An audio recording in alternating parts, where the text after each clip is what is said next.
Dragons weren't real, and they most certainly couldn't fly, and they most certainly weren't intelligent enough to drape themselves in gold, which would help them conduct the electricity from the ether to give them the ability to fly. No, that's all fiction, right? First, you need to know that dragons are most certainly real, and they have most certainly hidden that fact from us to hide the fact that we live in a spiritual realm. And if you don't know that yet, well, here's an old clip that will catch you up before we move on. Let's first take a look at what the 1946 dictionaries used to say. Dragons, now rare. Let's see what Alexa has to say about this. Alexa, how many dragon fossils have been found in the United States? The number of dragon fossils found in the United States is limited. Only 5 fossils have been discovered so far, limiting the knowledge about these creatures. These fossils are studied by researchers to learn more about dragon species and their evolution. While the findings are preliminary, they provide insights into the life and times of these majestic creatures. So the dictionary says they're real. Alexa says they're real.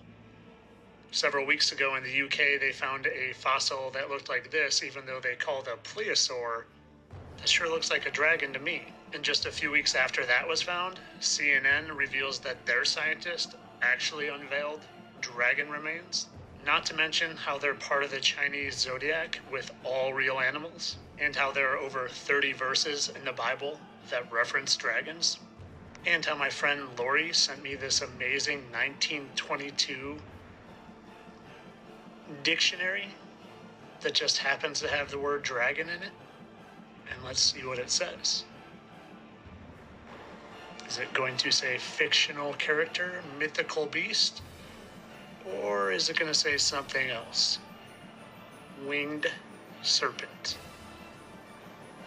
And if that still wasn't enough evidence for you, just go to the Google Maps and type that in and see this perfect outline of a dragon.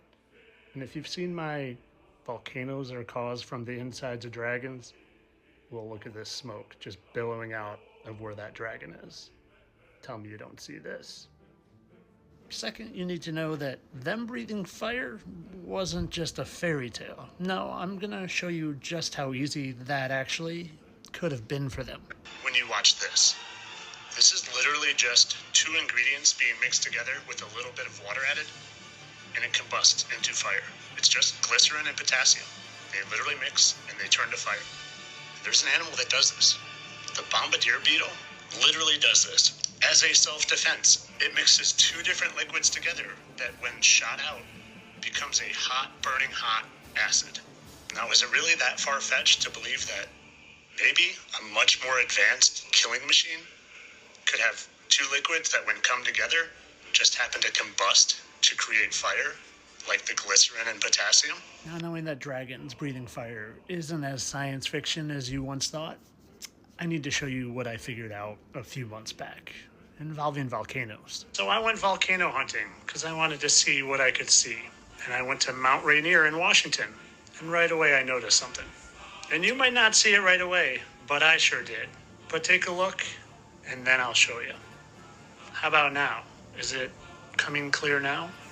So I thought, maybe this is just a coincidence. Maybe this actually is just pareidolia.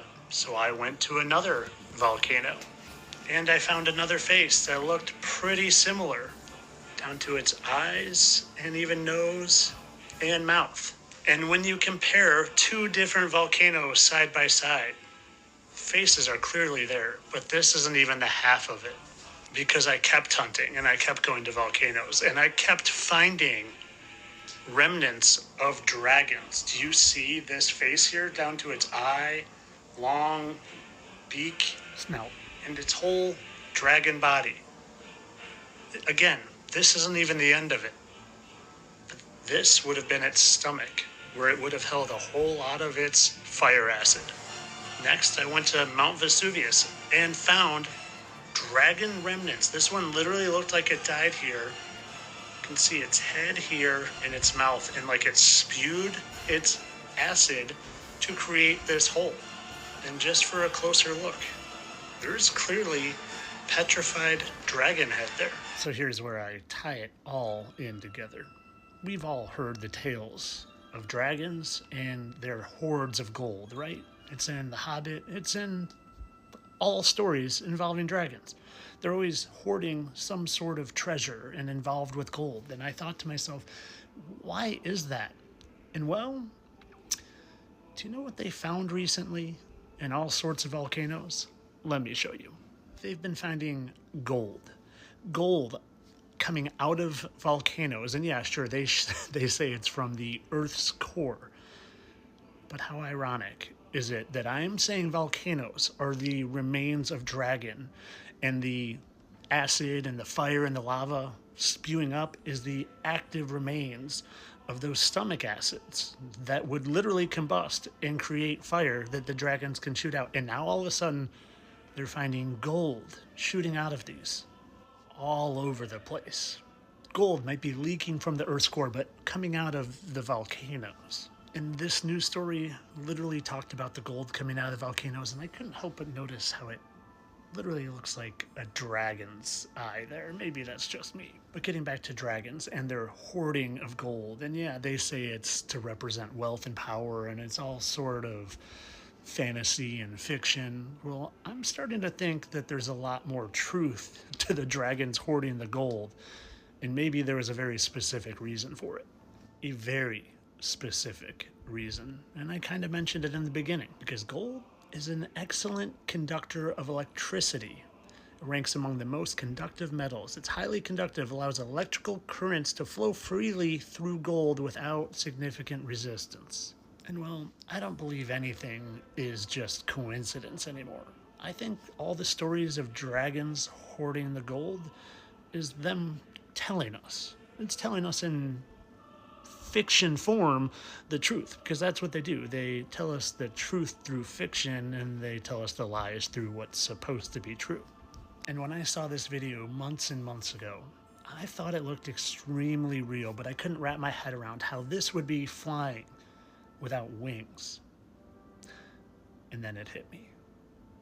It's using the ether, and it's conducting electrical currents, and maybe using gold all over its body to help conduct that current so it can move freer through the free energy all around us.